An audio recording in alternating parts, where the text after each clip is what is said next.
নমস্কার, আপনারা সবাই কেমন আছেন? কুক অ্যান্ড মস্তি চ্যানেলটিতে সবাইকে স্বাগত জানাই।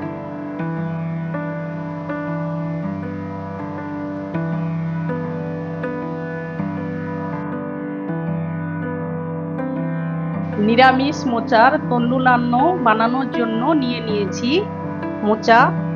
মোচা কেটে আমি হলুদ জলের মধ্যে রেখেছি, এর মধ্যে ভেজানো ছোলা দিয়ে রেখেছি।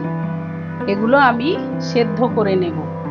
আর লাগছে আলু, টমেটো, হলুদ, ধনে গুঁড়ো, জিরে গুঁড়ো, গুঁড়ো গরম মশলা, কিশমিশ, নারকেল কোড়া, ভেজানো গোবিন্দভোগ চাল, আদা বাটা, লবণ, চিনি, সর্ষের তেল, ঘি।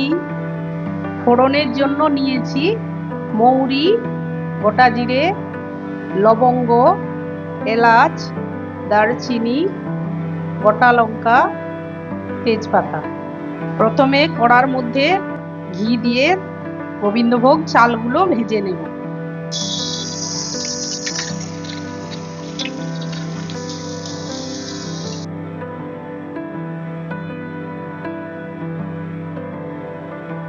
ঘির মধ্যে গোবিন্দভোগ চাল দিয়ে ভেজে নিয়েছি, চালগুলো ঢেলে নেব।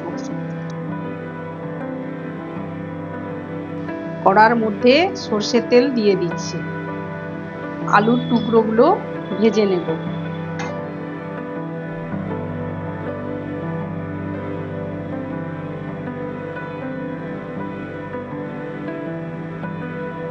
আলুগুলো লাল করে ভেজে নিয়েছি, এবার তুলে নেব। কড়াতে সর্ষের তেল দিয়ে দিচ্ছি, এর মধ্যে তেজপাতা, গোটা শুকনো লঙ্কা, দারুচিনি, এলাচ, লবঙ্গ, মৌরি,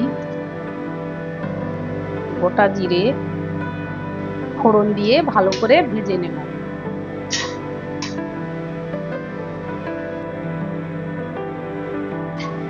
ফোড়নগুলো ভাজা হয়ে গিয়েছে, এর মধ্যে দিয়ে দিচ্ছি আদা বাটা,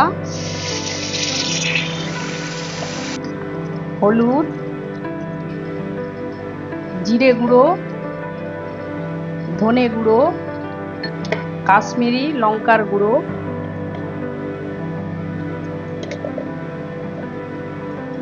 এবার এর মধ্যে অল্প করে গরম জল দিয়ে দিচ্ছি,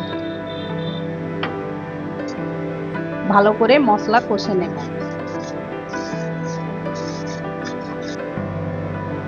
দিয়ে দিচ্ছি টমেটো, চিনি,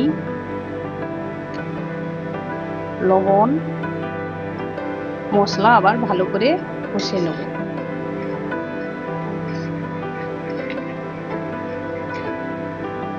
মশলা কষানো হয়ে গিয়েছে, এর মধ্যে এবার দিয়ে দেব আলু। আলুগুলো আগে থেকে ভেজে রেখেছিলাম।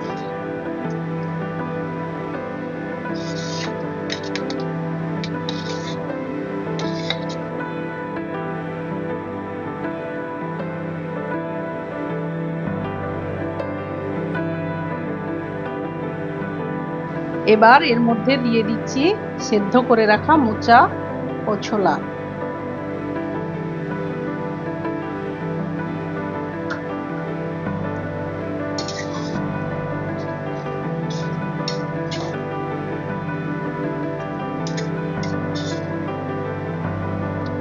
এবার দিচ্ছি ভেজে রাখা গোবিন্দভোগ চালগুলো।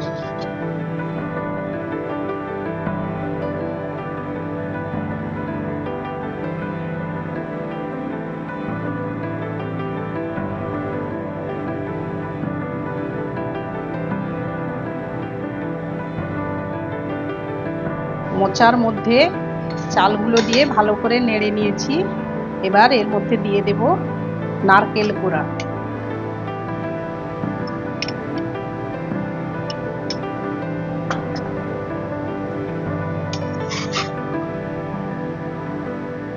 নারকেল কোড়া দিয়ে নেড়ে নিয়ে পরিমাণ মতো জল দিয়ে সেদ্ধ করে নেব।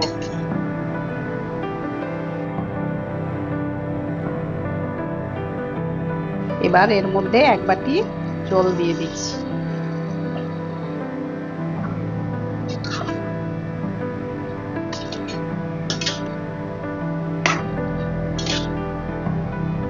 এক মিনিট সেদ্ধ করে নেব। 1 মিনিট সেদ্ধ করা হয়ে গিয়েছে। এবার এর মধ্যে গুঁড়ো গরম মশলা,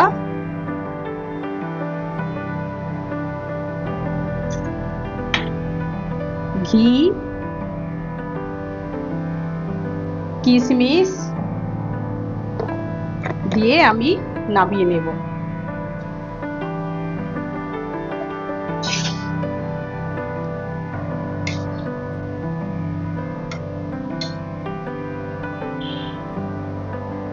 এই রেসিপিটি যদি ভালো লেগে থাকে চ্যানেলটি সাবস্ক্রাইব করার অনুরোধ রইল।